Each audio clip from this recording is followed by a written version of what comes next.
Welcome to the Silhouettes of Success podcast with your host, successful entrepreneur, broker, and business mentor, Amber Weitzer.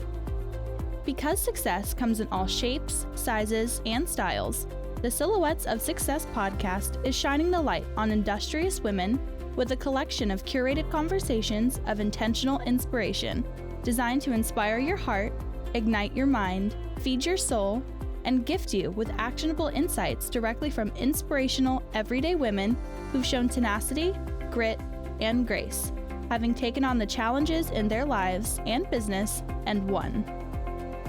Remarkable, down-to-earth, and relatable, Amber and her guests will share with you uplifting and extraordinary real-life success stories, motivational ideas that just might help spark something within you. With the deepest desire to serve you, help you grow so you can begin to shine the light that will illuminate your very own silhouette of success. So, let's get to it. Hello and welcome to the Amber Weitzer podcast, Silhouettes of Success. Our V.I.P featured guest is a multi-award winning business coach, consultant, strategist, trainer, and speaker. She is the founder and managing director of Calla Success Systems and creator of the Fab and Fearless imprint. Stay tuned. We're going to hear more about that, Silhouettes. Along with running her businesses, she is a school governor, charity trustee, youth mentor, and is committed to building an incredibly loving legacy of life and excellence for as many people as she can. Silhouettes, it's my honor. Let's welcome Yinka Ewuola to the show. Hello, Yinka. Hi, Amber. Thank you so much for having me. And hi, Silhouettes. It's great to be here. Oh, I am so over the moon, excited. I tell you what, I've been able to kind of catch some things that you are doing and observe you from literally afar. So thank you for taking time to be with us and sharing your Silhouette of Success story. Thank you so much for having me. Honestly, I'm so excited to be here. Excellent. Well, great. We are all here together, uplifting. So, Yinka, let's just kick it off and give you the complete stage here. Share with the audience a little bit about your background and the early shaping of your Silhouette of Success. Okay, thank you so much. Well, I am, as you said, Yinka Ewuola. I am a UK-based Nigerian woman, and I am the second of 4 children, which will become more obvious as to why I told you that in a few moments' time. Apparently, my siblings, my elder sister says I'm the poster child for second child syndrome. So, but I am, I'm a mom, I'm a wife, and in terms of the silhouette of my success, I really, I come from a very close-knit and loving family. My parents were immigrants to the UK just before I was born. And they had my sister, then me, and then my brother, and then my other sister too. And we, they came, thousands of miles, to give their children and create a better life for us. So I'm very much an immigrant's child. I have all the fun and the misery that comes from that specific kind of situation, and was instilled very early on with a sense of the importance of your decisions and actions. My parents, took some big, bold decisions to create and craft the life that they wanted for their family. They instilled that sense of responsibility and intention in us. And along with, so having been given the idea and the focus of what you do as an individual matters, we were also instilled with a very strong sense of communal and corporate responsibility, that we are part of a bigger picture, that we are, very fortunate members of a village, but that we must lift as we climb. That we are to create a rising tide that lifts all ships. And so it is with that in mind, we were one of the if you or your listeners know Nigerian people, there are two things that we're famous for. I'm not going to talk about the first, but the second is this relentless drive for excellence. And so they instilled that need to be top of the class, to really focus in on being the best that we could be, and we got that memo loud and clear. So I had a very relentless, it was busy being as a child, and really focusing on working to be the best that I can be in an environment that wasn't always particularly welcoming of people who looked like us, as Black people in a non-Black predominant country. But also for me as an individual, because I am very introverted, and my area and part of Nigeria is a very extroverted culture. So Yoruba culture is very rich, very diverse, very vibrant, and very extroverted. And all of the rest of my family are extroverted, and I'm very introverted. So some of that shaping of that silhouette of success came quite early on from having to develop a sense of self that was very different to those that were around me. I was always zagging when everyone else was zigging, and I wasn't being intentionally contrarian. It was just how I was made. So part of that, growing up and kind of learning how to navigate your differences in the midst of everyone else seeming and being the same, I think was one of the earliest parts of that shaping, along with as I said, the instilling that our parents gave us about the importance of our own actions and the need to do good and be good in the space and in the shape of other people's experiences too. I am still taking notes as you're as you're wrapping up. I'm writing all these. Oh, so amazing. How, before we continue to dive into the interview portion of that, I have a question. How long did it take you to really more embrace, if you will, your uniqueness within your family unit itself, your immediate family, being that introvert? How long did it take you to appreciate your individuality that's a little bit different from the family dynamic? Yeah, I didn't. I probably didn't embrace it till adulthood, if I'm honest. Yeah. I always felt a weirdo, and it's interesting because I wear my weirdo with pride now, but it definitely used to make me cry, and made me sad, and made me feel very, I did feel, I would say, misunderstood. I would say understood as well. But I would say that I tried initially to fit in, and I'm not very good at pretzeling myself. So Yeah. I then just I resolved that I wasn't going to be able to fit in successfully. So I just knew that maybe I wasn't going to be celebrated, but I was still going to have to be me. And so I think before the acceptance, and now what I would say the absolute adulation, celebration, all the things that I feel now, it was an inch by inch kind of process of first trying to fit in. Your family love you, you want to please them, you want to you want their approval and their acceptance, to recognizing that that was a price too high to pay. And so I would say that my family are amazing. I fully respect that, because in addition to, obviously I'm an introvert, they're extroverts, there are more of them than there are of me. And yet, if you do not understand introversion, it is a very strange phenomenon to you. And it's a strange phenomenon when everyone in the household is quite happy to do one thing, and then there's always one person who isn't. That person is just a pain in your backside. That person is getting on your nerves. So I fully respect that.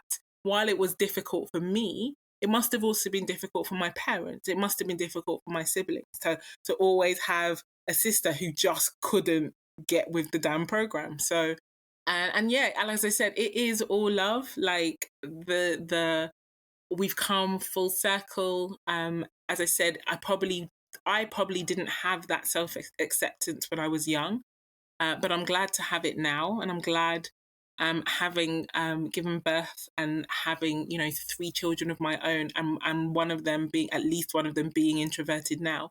I'm really glad not only to be able to support him in his own introversion, but to also celebrate and help them as siblings to celebrate their differences. So it's all worked for the good, which I'm very, very grateful. It definitely is a gift to unwrap later. um, and it is a gift that you're able to look back, because the uniqueness of that gives you such a different perspective to help us all now. And going back, tying back to what we talked about with one of your commitments that you've shared with us really in your bio, is building that legacy of love, life, and excellence. And then you've talked about that with your culture as well. So, oh, goosebumps for me to hear your story. Okay, my lady. So the alarm goes off, your work or business day begins. What does a day in the life look like for Yinka with your businesses and your family and all those things that you're doing? Would you consider yourself more structured with a routine, or are you more spontaneous? And we might have a clue based on what you share, but share with us, what's that look like for you? What I like to call my bookends of the day, so my beginning and my end, are highly structured. And I do that deliberately because I lived many years where they weren't structured, and I wasn't my best self. So I, being a wife, and I'm committed to, it's one of the greatest things about my life is being the wife to my awesome husband. But it's also still a shock to me every day. It's not something we've been married. We recently celebrated our 15th year wedding anniversary. Congrats. And thank you. And but honestly, I will say that we have to choose every day, because the biggest mistake we've made in the past is assuming, that assuming that because we're married, that's enough to tide you over. That's enough. I'm a big believer, as a woman of faith, I'm a big believer that there's grace for each day. And for many years, I was doing the mum thing, I was doing the other things, I was busy, and your marriage also needs its own nurture. And so it is with that in mind that, my alarm goes off, and my first thought is thank you, Lord, every day, because having just come through a pandemic when we lost so many people, we lost people we didn't expect, people, life is absolutely a precious gift, and it's not one that I take lightly. So I start the day with thanks. But the next phase that I go into is, before I put on any of my other hats, coach, strategist, speaker, mum, wife, any of those hats, I first of all connect to God, and I connect with me, and I connect with my mission. I have to be the best of me before I can be the best of anything else. So what that looks like in practical terms, I spend time, in prayer. I spend time focused in on training my mind, on training my body, on really connecting at a soul level, and that's, journaling, exercise, all the things. And that particular, I would say that the time slot is structured, but the actual components differ day to day. I leave space to be led in that. And then I will, because my day is pretty, planned out ahead of time. What will likely happen then is mum duties, getting my son, supporting my sons and getting them ready for school if it's school time, connecting and being with my husband, and then I will go into my day. But my philosophies around the start of my day is very similar across the board. Time is that resource we will never get back. It's our one non-renewable resource. And in the area of money, which is something I spend a lot of time working with women on around their cash flow, I often talk to them about the need to pay themselves first. It's so important you pay yourself first with your money. But actually, I believe that to be true across the board. So I believe in the importance of paying myself first with my time. And so I dedicate the first moments of my day to paying myself, to preparing myself, to setting my intentions, to, you know, reflecting and future casting, and really setting the efforts and the focus of the day. And that is, you know, by paying myself first in my day, I am able to be, as I said, the best of me. And by being the best of me, then I'm able to show up and be the best in the respective spaces that I move into.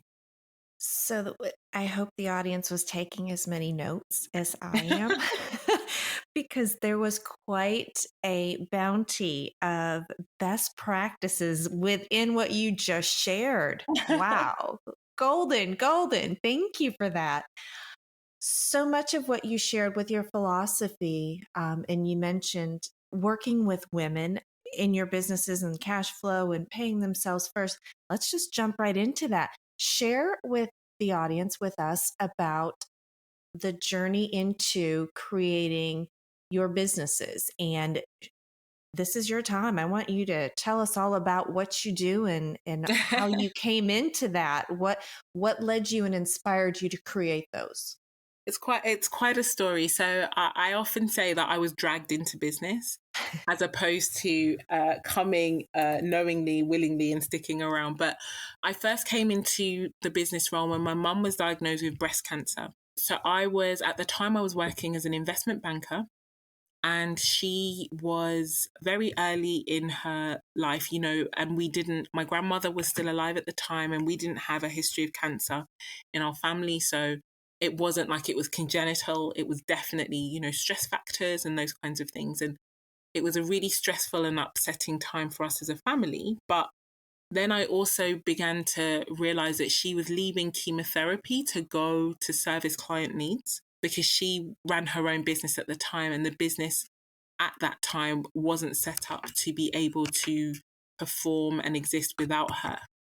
And so I took the decision to leave my banking career and not to return to it, in order to support her to be able to face the fight for her life, rather than also trying to, you know, face the fight for her business. So, and that was,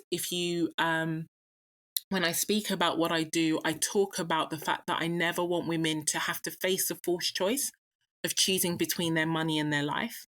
And that's where that comes from, that I literally felt like I was watching her have to choose between the two.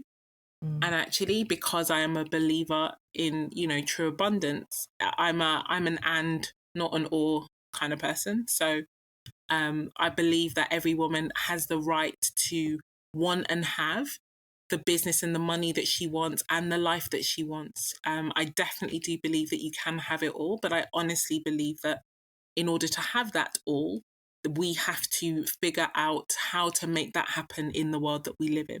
So I came into business and I was like, okay, this will be fine. You know, I have a financial background. I had no idea that finance was not business. And I will just say, for the record, because I've obviously said my mum was diagnosed with breast cancer, my mum did amazingly. She kicked cancer's butt. She, you know, is living and healthy. And if I might also add, she's Benjamin buttoning, so she looks younger now than ever, which I think is just rude. But she's so beautiful and so incredible. And, you know, that fight on her, you know, was absolutely successful. And I'm so grateful that she was restored more than back to health.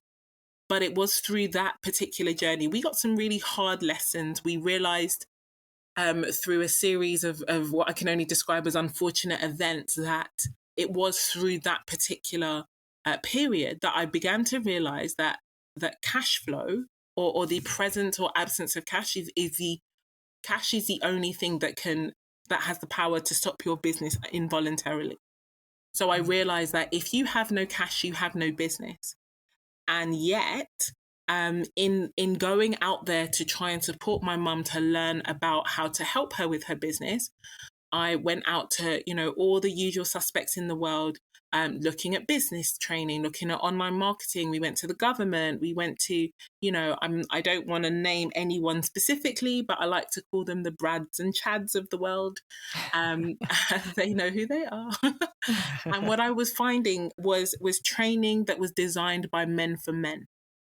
And some of that, I don't believe that was ever by design. They will tell you that, the human nature principles are the same. And I completely agree.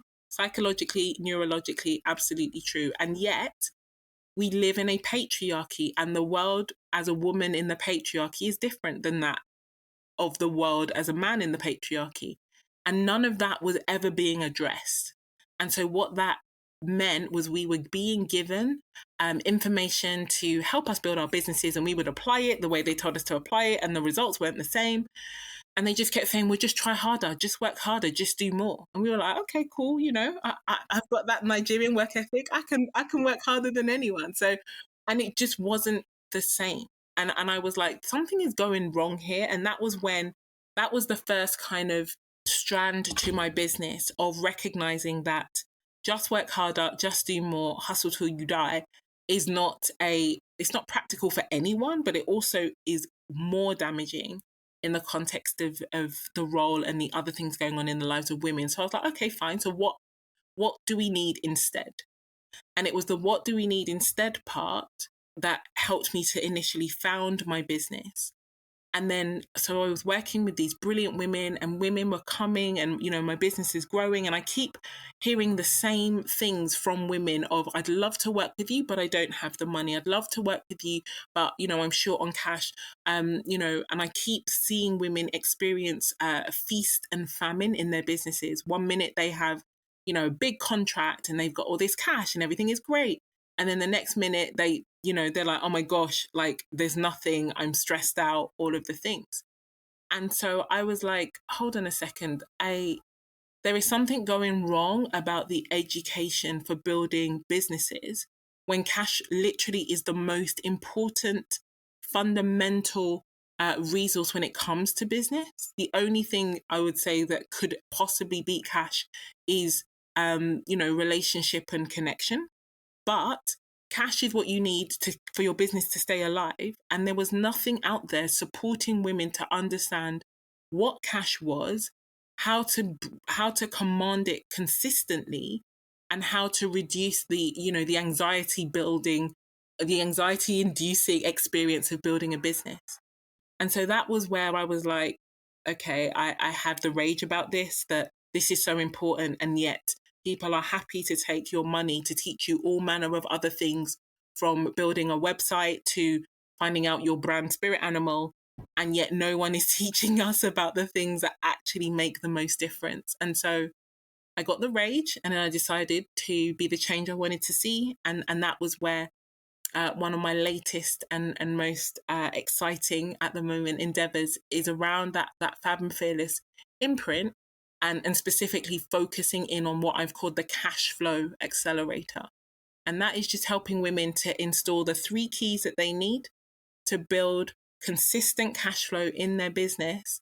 And that focuses on, the 3 areas that it takes to build cash flow, which is focusing on the mindset, not just around money, but the 7 key areas.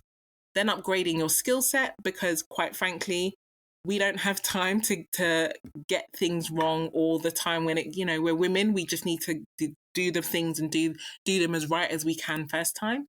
But then consistency comes from habits. And so it's about understanding what habits you need to adopt in your business so that cash will be inflowing consistently. And so they are, that's how I came into business and what I'm doing now, and why I'm so excited, because it really is changing women's lives. And seeing the results has just been incredible. Seeing women go through the content and then have the opportunity to work with me to actually have a cash flow sprint into their business. So to apply what they're learned and then actually put it into practice. We put an end to just learning and seeing, and now I'm seeing women earning, and it's amazing. So, Yinka, We have had blinders on. You were able to identify and clearly pull out just a sliver, which is actually the foundation of a deficit, of all of the training, of all of the, I think about one of my careers that I'm involved in, and it is continually for the entire industry exactly what you pinpointed earlier, which is the feast or famine. I mean, that's just that industry is just riddled with and it's almost a sad acceptance unless you take XYZ approach and it's just very few that take the business aspect of that industry. But the fact that of course you experienced it, it was something that was real to you and you took it 20 steps elevated. Thank you for doing that. Thank you for being able to see that. What a gift. And I honestly thought I got it wrong. When I came to these realizations, I was like, this is $1 billion industry. Personal and business development is billions of dollars every single year. That's millions of pounds every single day.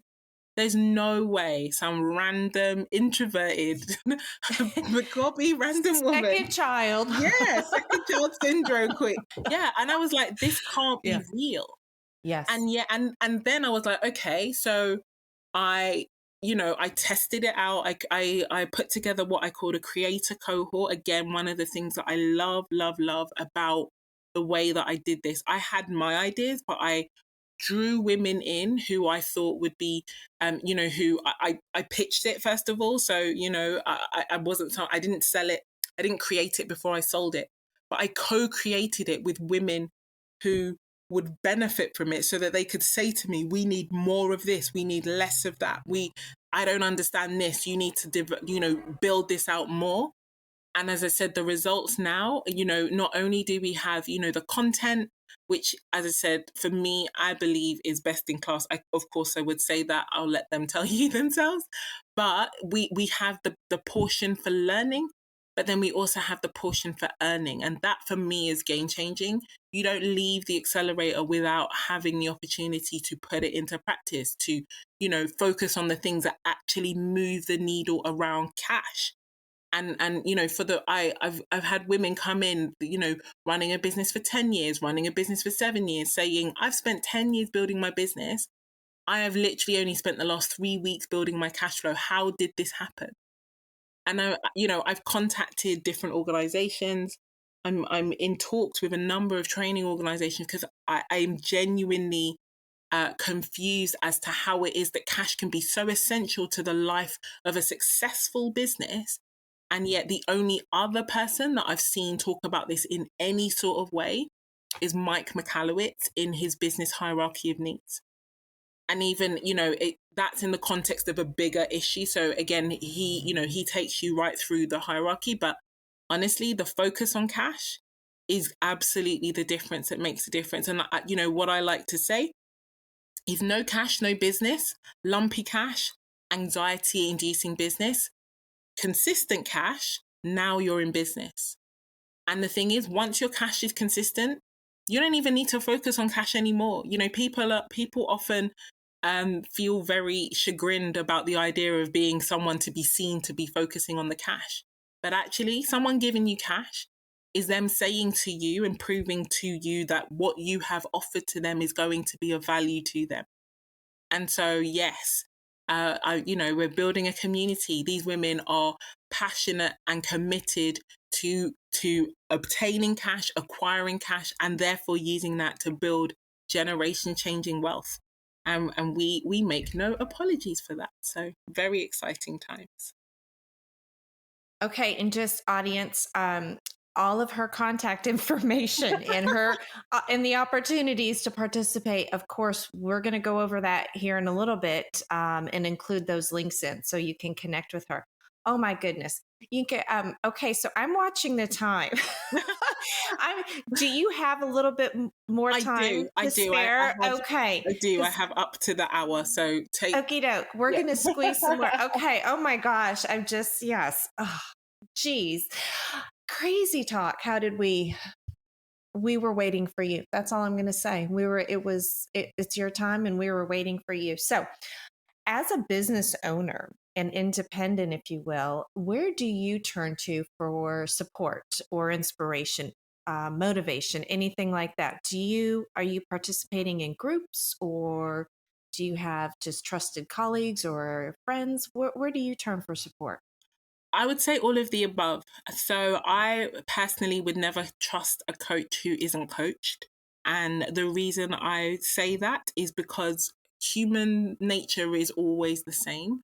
And so if you are trying to grow me, there will come a point, because I know I'm committed to my own growth, that if you are choosing not to continue to grow, my growth might outstrip yours if you are not also committed to your own growth.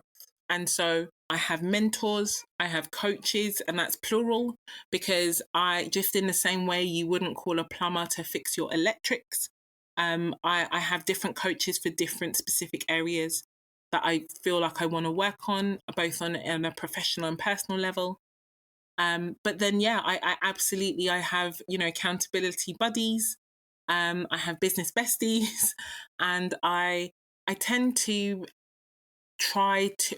Introversion is an interesting thing here. So my preference is often doing things alone, but because I know that, I do purposely put myself in situations where I have to be in group spaces. I have to learn from others.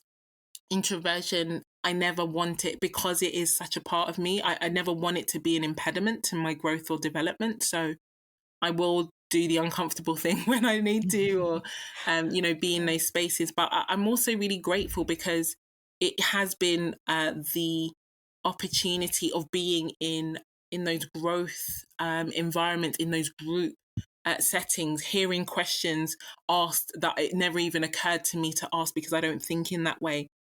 They have been some of the most expansive opportunities. And so I'm really mindful to focus in on the opportunity of, consistent growth. But what I will also say is, I'm a genuine believer that everybody can teach you something. The amount of things that my kids teach me, and I'm genuinely open to learning from them. I was talking to one of them about the fact that there was an awards show recently, and I didn't know any of the artists, and I'm like, oh my gosh, I'm officially old. I'm officially my mom. Yes. When does that happen, by the way? Agree Yeah, with you on that. I don't know, but I don't know who any of these people are. And they're like, so and so won this award, and I'm like, huh, who, what? And so I love the. I try to keep my heart and my eyes open to learning. And that's learning from, people I love and trust, but that's also learning from tough times. That's learning from things I don't enjoy. I genuinely believe that our triggers are our teachers. So the things that trigger me, upset me, annoy me, I do try to stay open. I say try, and I should probably take that out, because try is quite weak energy. So I will say I set the intention of staying open, but I also have a reflective practice. So I do reflect at the end of my days to really see, so that I'm not just, they age. There are enough old fools in the world to tell us that wisdom doesn't necessarily come with age. And I don't want to be an old fool. So I reflect on I ask myself, what does this teach me? I try and work to connect the dots of the life that I'm living, so that tomorrow I will be better, because I have the experience of the learnings of today.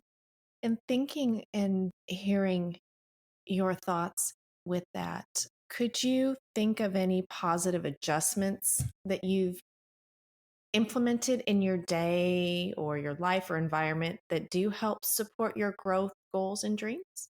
Oh, for sure. Gratitude practice is game changing. As I said earlier, we've been married now 15 years, and I will be the first to say that not every one of those days has been a happy day. We've had our tough times, we've had loss, we've had pain, we've had grief, we've had all of those things. And there have been times when we probably wanted to, put our hands around each other's necks. Luckily, we don't live in that kind of space, and we're not having that kind of relationship. But the practice of gratitude is so unbelievably powerful. And having gone through, thinking about really tough times in our relationship, we have a practice amongst ourselves where we will seek out things to thank each other for, particularly on the days when we have been very upset and angry and annoyed. And the beautiful thing about gratitude is that it can't coexist with other things. This doesn't mean that you whitewash or you change or you erase the negativity or the pain or the hurt, but it means that what you appreciate appreciates, and what you focus on expands. And so it means that we have worked really hard to not allow the sun to go down on our anger. And it means that we've been able to turn around really tough situations much more quickly, because we're committed to focusing on what there is to be grateful for. And sometimes what there is to be grateful for is that you were horrid to me, or you said something that hurt my feelings. And so that teaches me that there is something I need to work on here, or some unresolved hurt or pain. And I'm reminded that you are my husband. You're not the person put on the planet to make me happy. I have to bring that happiness to myself. So, sometimes the gratitude conversations are really quite interesting, but the focus on being grateful has absolutely changed my life. Oh, love that. Love that.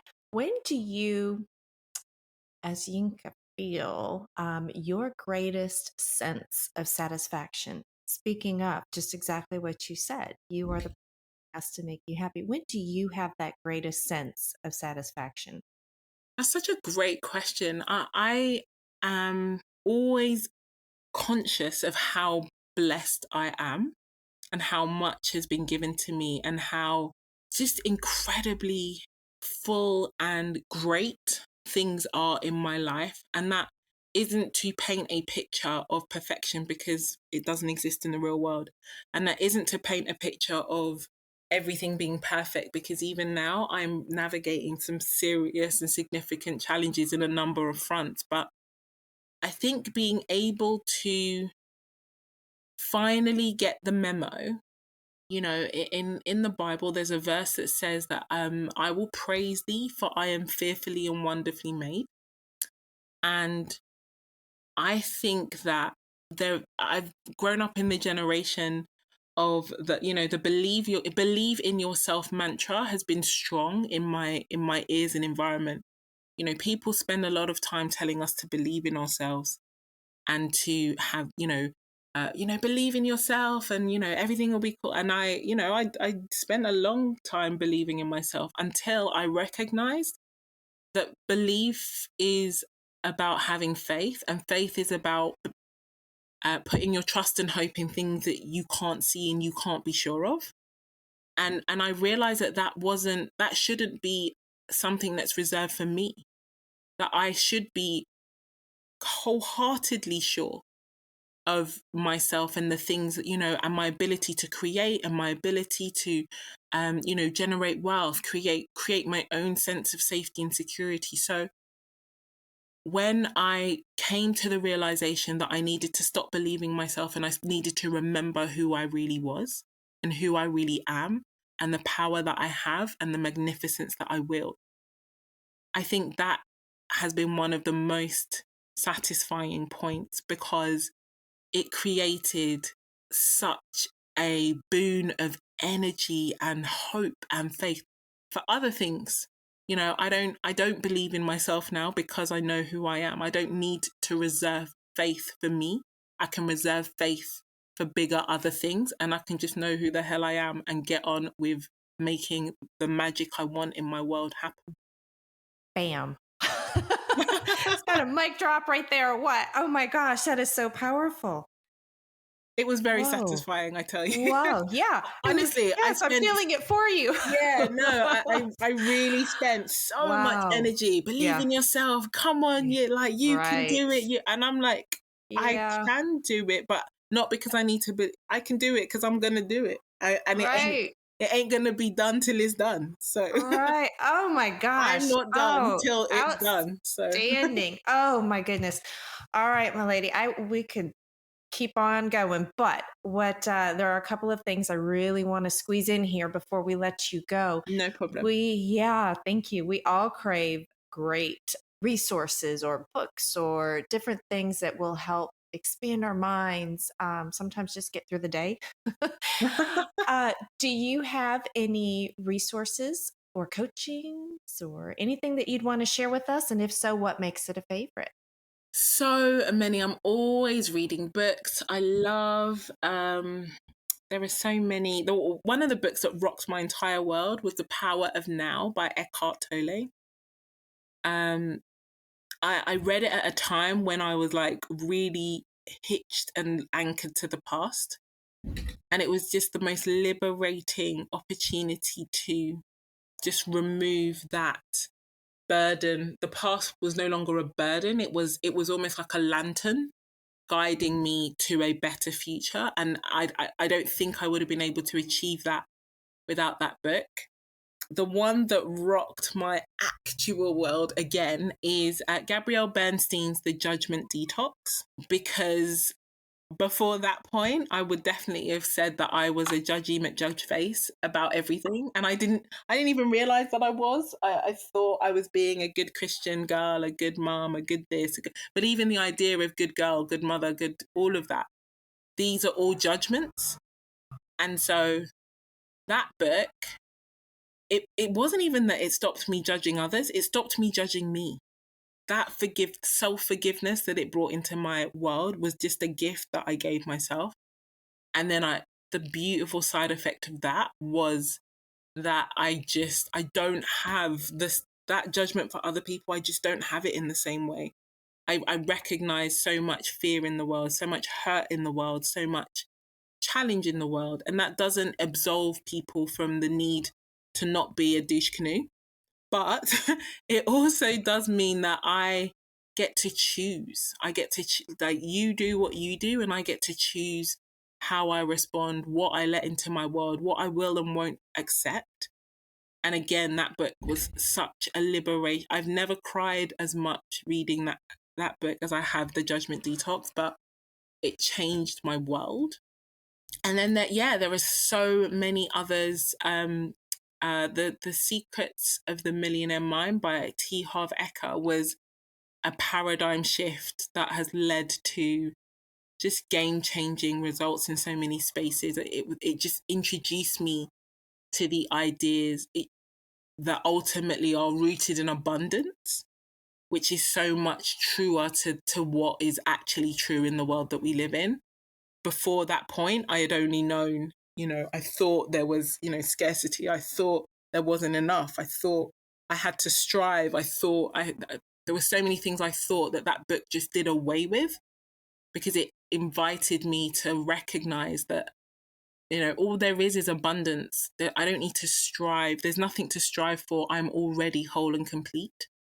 And don't get me wrong, that's not necessarily what the book talks about, but that was what I took from it. But yeah, there's a long list of books that have transformed my world, and I'm always find, like, I honestly, that the amazing James Clear's Atomic Habits gave words to so much of my life, and the purposeful usefulness of my stubbornness that I've turned into being a consistency ninja unlike any other. And so, there are many books that I love in terms of mentors and coaches. As I said, I try, unless you are quite obviously sharing a toxic kind of mantra, I definitely know, I keep myself open to being able to learn from even the most interesting of characters. And my coaches and mentors are, really, they are rocking my world. They are pushing me to my limit, and then some. They're expanding my comfort zone. And in doing so, they're really helping me to impact and support more women and really change the world that we're living in. Well, outstanding and fabulous. I've been writing them down, but that's why I always am grateful that we're recording. So I can go back and get the rest. But never fear, audience. We will put those book titles and authors in the resource section as well. And with that said, milady, we're going to wrap up here. So before we depart, a couple of quick things. Do you have a key piece of go-to advice or intentional inspiration that you'd like to share with the audience? Is there something that maybe you have held dear that has impacted you throughout, or is there something special that you'd want to share? Yeah, I mean, I love quotes, and having been a church kid my whole life, it's really interesting to know how many of those quotes have kind of really become like soaked into my very fiber and being. But one thing that I always come back to, and it's a piece that really grounds me, and, it's built on other pieces. But something I always say is that everything you need to get everything you want is within you or within reach. And so I genuinely believe that to be true. I genuinely believe that every human comes with incredible potential. You are so much more powerful, magnificent, smart, capable, figure-outable than you can possibly imagine. And so, but resting and kind of centering in that belief, that's changed everything about how I show up, because I'm a believer that success will only ever take resources and resourcefulness. And wherever your resources are short, that's where your resourcefulness gets to come into play and make up the difference. And, it's just seeing that happen over and over again. It means that, the world is such an exciting place. I live in a very possibilitarian frame of mind, and it gives me the opportunity to meet others who feel and speak and focus in exactly the same way. And that really excites me. And so, yeah, I believe that everything you need to get everything you want is within you or within reach. And so as a result of that, what is for you will never pass you by. So you don't need to hustle. You can't hustle for your worthiness because you're already worthy. And yeah, it just creates a real recognition that even when things are tough, even when things look difficult, feel difficult, every day is not Christmas and every day is not a picnic, but I just therefore believe that everything works and is working together for my good. And so it is with those thoughts that I step out into the world and, I'm able to affect the change that I want to see. Pure magic. Period. End of story. Pure magic. Oh, goodness. Oh, all right, my lady. So it's time to share you in full with the audience. So this is completely your stage. So where can our audience go to find and connect with you, whether it be on your socials or website, check out your businesses or your offerings and support you in your continued success? Thank you for that, Amber. Yes, come find me on socials. LinkedIn is my happy place. And then most often I post daily. I also have I'm also present on Facebook, Twitter, and a little on Insta. I have websites of different spaces and places, but if you come and find me on LinkedIn and let me know you heard me here on Amber's show, then I have a little something for you. So come find me there. And then I think, Amber, I'll give you there's also a web address, an email address that they can hit me up on, hello@callasuccess.com. But yeah, come find me, tell me you found me on Amber's show, and I have a little something for you. Well, that's a treat and a surprise. You're just giving gift after gift after gift. Oh my gosh, my lady, thank you. Yinka, it has been mind-blowing enlightenment and just such a joy getting to visit with you and hearing about your silhouette of success. And I always say only to this point because I just hear so much more. Oh, I'm so grateful to connect with you and for you sharing yourself with our audience. You are a true light and inspiration to us all. Thank you so much, Amber. I really, really enjoyed being here and appreciate the magic you're putting in the world too. So thank you to you. Thank you, my lady. Thank you for joining us on this episode of the Silhouettes of Success podcast. If you enjoyed the show, make sure you subscribe so you don't miss out on all the new episodes. We are here for you and with you. We encourage you to share this podcast on all your socials and pass on the like to help illuminate another silhouette of success. To find out the latest ways to inspire your heart, ignite your mind, and gain actionable insights, subscribe at thesilhouettesofsuccess.com or connect with us on Facebook, LinkedIn, and Instagram. We're grateful that you tuned in. Remember, you are exactly where you need to be, right here with us. This is the Amber Weitzer Podcast, Silhouettes of Success.